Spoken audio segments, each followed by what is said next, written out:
हमारे प्रभु एवं उद्धारकर्ता यीशु मसीह के सर्वश्रेष्ठ एवं अतुलनीय नाम में हिंदी अपम के सभी श्रोताओं का हार्दिक अभिनंदन। आज दिनांक 29 जनवरी दिन शुक्रवार सन 2021 का मनन के लिए पाठ। आज का शीर्षक है वह जो भी करता है। भजन 1 उसके 3 वचन में हम इस तरह पाते हैं, जो कुछ वह पुरुष करे वह सफल होता है। अजीजों, कुछ लोगों के लिए वे जो भी करते हैं सफल होते हैं, लेकिन कुछ लोगों का प्रयास सफल नहीं होता है। इसका क्या कारण है? कुछ लोग पूछते हैं, हमारे सभी प्रयासों में हमारे लिए बाधाएं हैं, ऐसा क्यों है कि हमारे लिए कुछ भी सफल नहीं होता है? कारण यह है कि वे पवित्र शास्त्र को भूल गए हैं। वे पवित्र शास्त्र को पढ़ना पसंद नहीं करते हैं और इसे ध्यान करने के लिए समय नहीं देते हैं। उनके लिए कुछ भी सफल नहीं होता है क्योंकि उन्होंने सर्वोच्च प्राथमिकता परमेश्वर को ना देकर वरन इसे सांसारिक चीजों के लिए दी है। पवित्र शास्त्र कहता है, परंतु वह तो यहोवा की व्यवस्था से प्रसन्न रहता और उसकी व्यवस्था पर रात दिन ध्यान करता रहता है। वह उस वृक्ष के समान है जो बहती नालियों के किनारे लगाया गया है और अपनी ऋतु में फलता है और जिसके पत्ते कभी मुरझाते नहीं। इसलिए जो कुछ वह पुरुष करे वह सफल होता है।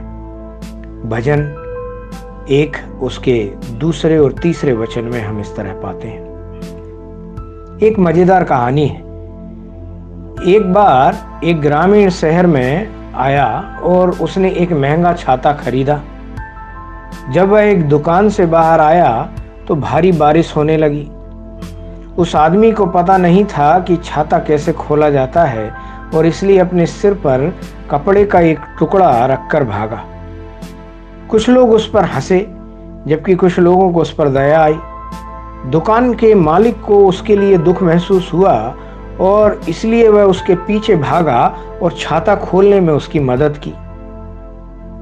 इसी तरह कई लोगों के हाथों में एक बाइबल है, लेकिन वे नहीं जानते कि इसमें दी गई प्रतिज्ञाओं का उपयोग कैसे किया जाए। जब समस्याएं और दुख उनके सामने आते हैं तो वे उनका सामना करने में असमर्थ होते हैं और दुखी होकर अपना समय व्यतीत करते हैं।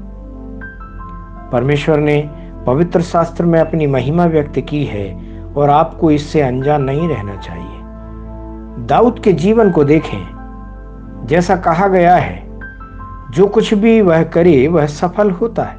परमेश्वर ने दाऊद के सभी प्रयासों को सफल बनाया। एक छोटे स्तर से परमेश्वर उसे 40 साल तक इस्राएलियों पर राज करने के लिए ऊंचे स्तर पर लाया। इसका कारण दाऊद का पवित्र शास्त्र से प्रेम, उसका पवित्र शास्त्र का अध्ययन और उस पर उसका ध्यान करना था। दाऊद कहता है, मैंने तेरे वचन को अपने हृदय में रख छोड़ा है कि तेरे विरुद्ध पाप ना करूं। तेरे सब कहे हुए नियमों का वर्णन मैंने अपने मुंह से किया है। मैं तेरी चितौनियों के मार्ग से मानो सब प्रकार के धन से हर्षित हुआ हूं। मैं तेरी विधियों से सुख पाऊंगा और तेरे वचन को ना भूलूंगा। भजन 119 उसके 11वें, 13वें, 14वें और 16वें वचन में इस तरह हम पाते हैं।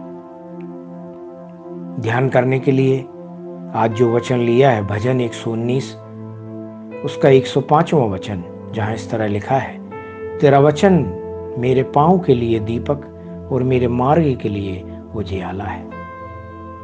परमेश्वर करे इन वचनों के सुनने पर, पढ़ने पर, मनन करने पर, उनके अनुसार चलने पर आपको बहुतायत से आशीष दें। आमीन।